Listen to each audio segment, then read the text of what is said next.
आज एक महत्वपूर्ण विषय पर चर्चा करना है। Karl Marx. क्या बता सकते हो कि कार्ल मार्क्स कौन है? कार्ल मार्क्स तो सर कार्ल मार्क्स के बारे में भली भांति हमें जानकारी है। कार्ल मार्क्स के बारे में हम किसी के बारे में जानकारी जानेंगे, उनका उद्देश्य क्या है, क्या क्षेत्र क्या है, क्या परेशानी है, उसके बारे में हम एक मतलब विस्तार के रूप से उसकी जानकारी प्राप्त करना चाहेंगे। कार्ल मार्क्स में होता क्या है, क्या कार्ल मार्क्स का क्या उपयोग है, कैसे किया गया है, किस तरह से किया गया है। ठीक है, जैसा कि कार्ल मार्क्स के बारे में कहा जाता है, कार्ल मार्क्स एक प्रसिद्ध समाजशास्त्री थे। उन्होंने समाज के लिए आवाज उठाई। उन्होंने देखा था कि समाज में बहुत समस्याएं हैं, खासकर श्रमिकों की समस्या। श्रमिक मजदूर, जो किसान मजदूर जो दिन रात काज करते हैं, लेकिन उन्हें कार्य के अनुसार उनको श्रमिक श्रम नहीं मिलता है। तो उन्होंने कहा था कि मजदूरों एक हो जाओ, और जब तक तुम एक नहीं होगे तब तक तुम्हें तुम्हारा हक नहीं मिलेगा। जब तक तुम क्रांति नहीं करोगे तब तक तुम्हें तुम्हारा हक नहीं मिलेगा। और विकास तभी संभव होगा जब क्रांतियां होती हैं। अपने हक के लिए आगे आओ, तभी तुम्हारा विकास होगा। इसलिए कहा जा सकता है कि आज भी हम कार्ल मार्क्स के सिद्धांत पर चल रहे हैं, और अगर ऐसा नहीं चलेंगे तो हमें समस्या होगी। कहीं भी कार्यालय हो, शैक्षणिक संस्था हो, जहाँ उत्पादन होता है, बड़ा बड़ा फैक्ट्री होता है, अगर हम कार्य करते हैं तो हमें अपना हक अवश्य मिलना चाहिए। और तब मजदूर एकता बनाकर संघर्ष करता है, क्रांतियां करता है, उत्पादन को ठप कर देता है, और तब उधर से समझौता होता है। क्योंकि अगर उत्पादन ठप हो जाएगा तो देश की कोई राज्य हो या कोई देश हो, वहाँ की आर्थिक स्थिति चरमरा जाएगी। इसलिए क्रांतियां हुई और मजदूरों को उनका हक मिला। और इसलिए कहा जा सकता है कि समाज हो, देश हो, राज्य हो, परिवार हो, हमें अपना हक के लिए आगे आना होगा, तभी विकास होगा। नहीं तो विकास नहीं हो सकता है। जैसा कि प्रसिद्ध समाजशास्त्री लुंगले महोदय ने कहा था कि विकास होता है और हमेशा होता रहेगा, और जब तक हम संघर्ष नहीं करेंगे तब तक विकास नहीं हो सकता है। इसलिए हर व्यक्ति को कार्य करना पड़ता है। क्यों कार्य करना पड़ता है? क्यों पढ़ाई करनी पड़ती है? क्योंकि हम एक दिन ऐसा पद प्राप्त करें जिसके माध्यम से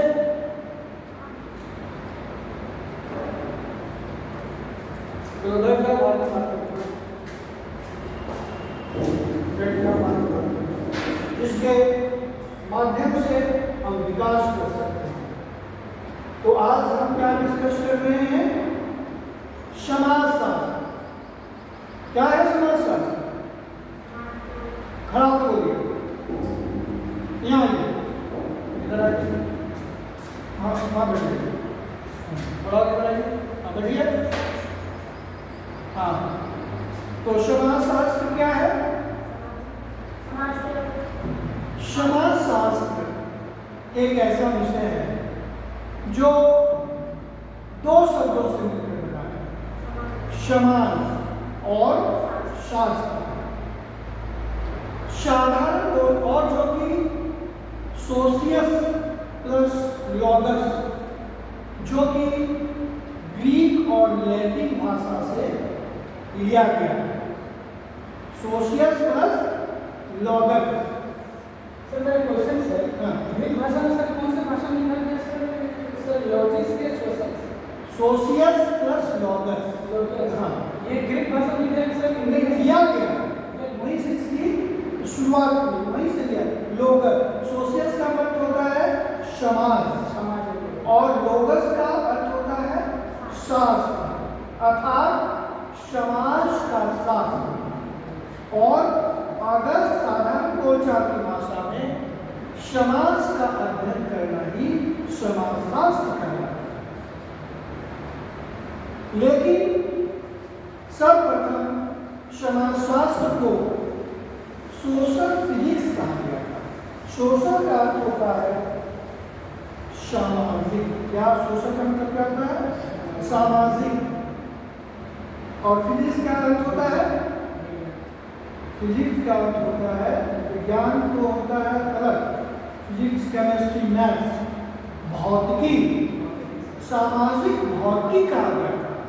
लेकिन विद्वानों ने इसकी कटु आलोचना की और तब अगस्त कॉम्टे, जो कि समाजशास्त्र के जनक कहे जाते हैं, उन्होंने कहा था कि समाज का वैज्ञानिक ढंग से अध्ययन करना ही समाजशास्त्र कहलाता है।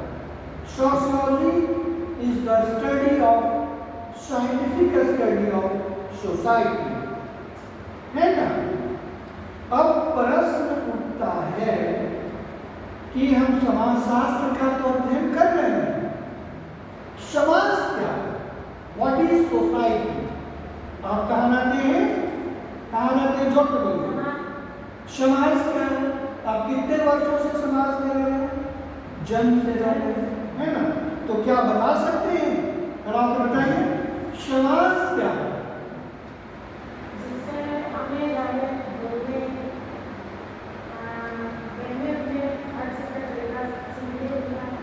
हाँ ठीक है।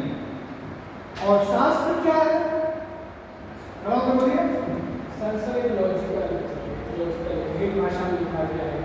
समाजशास्त्र का जनक के अगस्त कॉम्टे ने किया था। अगस्त कॉम्टे ने समाजशास्त्र का उद्देश्य इसलिए वर्णन किया था कि जब फ्रांस की क्रांति 18वीं शताब्दी में जब फ्रांस की क्रांति हुई थी, तब समाज में आने वाले हम गतिविधियों को देखते हैं कि क्या हो रहा है, मजदूरों को कैसे मुफ्त में भोजन किया जा रहा है, क्या सुविधाएं मिली जा रही है, क्या मजदूरों को काम धंधा मिला जा रहा है, क्या यहाँ की परिस्थिति क्या है, क्षेत्र क्या है, उनका परिवार कैसा, मतलब बोलचाल कैसा है, उनको भाषाएं क्या है, ये हमें जानकारी चाहिए। चलिए मान लीजिए कि समाजशास्त्र में हमने समाजशास्त्र के बारे में बहुत कुछ पढ़ा, लेकिन समाजशास्त्र में चल क्या है ये हमें जानने की जरूरत है।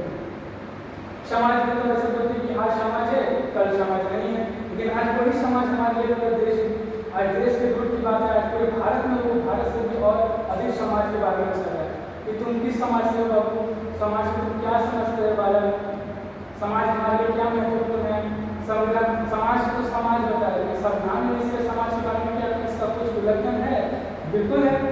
बाबा अम्बेडकर जी ने ये भी कहा था कि जब समाज को इसका जब उद्देश्य बनाया गया था तो समाज को इसको पूरी तरह से विस्तृत किया गया। संविधान भले ही कुछ अलग हो, राजनीतिक हो या पॉलिटिक्स की चीज़ हो या विज्ञान की चीज़ या समाज की चीज़ या अंग्रेजी का या ग्रीक का किसी भी भाषा से हो, लेकिन संविधान और समाज एक ही है। क्योंकि वो उसी तरह जैसे कि समाज में हम जिस तरह रहते हैं बोल चाल भाषा जिस तरह, उसी तरह संविधान में भी इसी तरह का लिया गया है। और समाज और एक समाज में क्या है? समाज एक समाज हाँ समाज में तो कोई बात कर सकते हैं, समाज अपना तरीका से इसका समाज में क्या उल्लंघन है, क्या क्या दिक्कत है, समाज और एक समाज में क्या है ना? तो हमने चर्चा किया शास्त्र के बारे में। तो शास्त्र क्या है? समाज शास्त्र, राजनीति शास्त्र, अलग अलग शास्त्र है ना, मतलब उससे हमें ज्ञान की प्राप्ति होती है। शास्त्र में अगर समाज आगे लगता है तो समाज के बारे में हम लोग चर्चा करते हैं। राजनीति अगर लग जाता है तो राजनीति के बारे में हम लोग चर्चा करते हैं, है ना। तो हमें ये ज्ञान प्राप्त करता है। तो समाज के बारे में कहा जाता है कि व्यक्तियों का एक ऐसा व्यक्तियों का एक ऐसा समूह जो किसी निश्चित स्थान पर निवास करता है, क्या समाज कहलाएगा? हाँ सर इस बात पर क्वेश्चन मार्क लगा है। हाँ, व्यक्तियों का एक ऐसा समूह जो किसी निश्चित स्थान पर निवास करता है, क्या समाज है? आप लोग कहाँ निवास करते हैं? एक निष्काम मकान हुआ, हाँ कहाँ? हाँ, तो जैसे आज यहाँ है, परसों कहीं दूसरी जगह है क्या? तो क्या है? व्यक्तियों का एक ऐसा समूह जो किसी निश्चित स्थान पर निवास करता है, क्या समाज कहलाएगा? नहीं, जब तक उसके बीच पारस्परिक क्रियाएं ना हो। व्यक्तियों का एक ऐसा समूह जो किसी निश्चित स्थान पर निवास करता है और उसके बीच जब तक पारस्परिक क्रियाएं नहीं होगी, समाज का निर्माण नहीं हो सकता है। अब प्रश्न उठता है कि पारस्परिक क्रियाएं क्या है? क्या पारस्परिक क्रियाएं क्या है? पारस्परिक क्रियाएं का मतलब होता है कि सहयोग की भावना। अगर कोई डॉक्टर कहता है कि मैं मरीज को नहीं देखूंगा, तो क्या ये पारस्परिक क्रियाएं हैं? मरीज तो मर जाएगा। अगर कोई किसान कहता है कि हमने ये भूमि को जोतकर, जमीन को जोतकर अन्न उपजाया, अन्न का क्या होता है? अनाज। वो कहेगा मैं बेचूंगा ही, मैं इसे सलाह दूंगा। तो क्या ये पारस्परिक क्रियाएं हैं? इसलिए सिर्फ व्यक्तियों का एक ऐसा समूह जो किसी निश्चित स्थान पर निवास करता है और उसके बीच पारस्परिक क्रियाएं जब तक नहीं होगी, तब तक समाज का निर्माण नहीं हो सकता है। क्या समाज के बाहर व्यक्ति का विकास हो सकता है? सर समाज बाहर देश में व्यक्ति का विकास हो सकता है? समाज के बाहर व्यक्ति का विकास हो सकता है। कैसे? हाँ, है ना? जैसा कि अरस्तु महोदय ने कहा था कि व्यक्ति का विकास समाज के बाहर नहीं हो सकता है। समाज के बाहर या तो देवता रह सकते हैं या दानव। इसको साबित करने के लिए उन्होंने छोटे छोटे बच्चों को जंगल में कुछ व्यक्तियों के देख रेख में रखा। एक तरफ जानवर पिंजरा में, दूसरे तरफ छोटे छोटे बच्चे, और उनको समय समय पर खाना दिया जाता था। कुछ महीनों के बाद देखा गया कि वो बच्चा जानवर जैसे चलने लगा, जानवर जैसे बातें करने लगा। तो इसलिए कहा जा सकता है कि समाज के बाहर व्यक्ति का विकास नहीं हो सकता है, और वही व्यक्ति रह सकता है जो या तो देवता है या दानव। तो इस तरह से अगस्त कॉम्टे ने समाजशास्त्र की व्याख्या की। और एक प्रश्न है कि समाज और एक समाज में क्या अंतर है। तो एक लाइन में समाज क्या है, विस्तृत है, जिसमें सभी जाति के लोग वहाँ पे निवास करते हैं और उनके बीच पारस्परिक क्रियाएं होती है। एक समाज क्या है कि छोटा लोग, खासकर किसी खास धर्म का, किसी खास जाति का, तो क्या है, एक समाज है ना। बहुजन समाज पार्टी है ना, तो सिर्फ उसमें बहुजन के लोग हैं। कांग्रेस पार्टी, कांग्रेस का उसका सिद्धांत है, भाजपा का। तो इस तरह से एक समाज का मतलब क्या होता है कि लघु है ना, एक निबंध होता है, बहुत लिखना है 250 पेज, एक लघु निबंध है तो पैराग्राफ। इसी यही तरह की समाज है कि बहुत जाति के लोग रहते हैं। एक समाज है कि कुछ खास जाति के, कुछ खास वर्ग के लोग रहते हैं। तो हम लोगों ने चर्चा कर रहा था अगस्त कॉम्टे से पहले कि कार्ल मार्क्स के बारे में, लेकिन चर्चा करते करते हम लोग अगस्त कॉम्टे पे आए। तो कार्ल मार्क्स कौन थे? एक बहुत बड़े समाजशास्त्री थे और प्रसिद्ध समाजशास्त्री थे, और उन्होंने शरीरों के लिए आवाज उठाई। उन्होंने देखा था कि समाज में बहुत कुरीतियां हैं, मजदूर दिन रात काम करते हैं, लेकिन उन्हें उनका हक उसके अनुसार नहीं मिला। तो उन्होंने कहा था कि मजदूरों एक हो जाओ और क्रांति करो, क्योंकि जब तक तुम क्रांति नहीं करोगे तब तक तुम्हें तुम्हारा हक नहीं मिलेगा। और तब मजदूर एक बनाकर क्रांतियां की और तब उनका हक मिला। आप देखते होंगे कि कभी कभी कोई इंडस्ट्री में क्या होता है कि स्ट्राइक हो जाता है। क्यों होता है सर? कुछ हड़ताल करने के लिए। क्यों हड़ताल करते हैं? हमें वो हक नहीं मिल रहा है। हाँ, तो एक सीमा ऐसा आता है कि जब देखा जाता है कि उन्हें उनका हक नहीं मिल रहा है तो स्ट्राइक करते हैं, प्रोडक्शन बंद कर देते हैं। तब क्या होता है कि समझौता होता है मालिक और मजदूरों के बीच, और तब उन्हें कहा जाता है कि ठीक है, हम आपकी समस्याओं को ध्यान में रखते हैं और आगे हम इसका निराकरण करें। इसलिए जितना भी कहा जाए कार्ल मार्क्स के बारे में उतना कम है।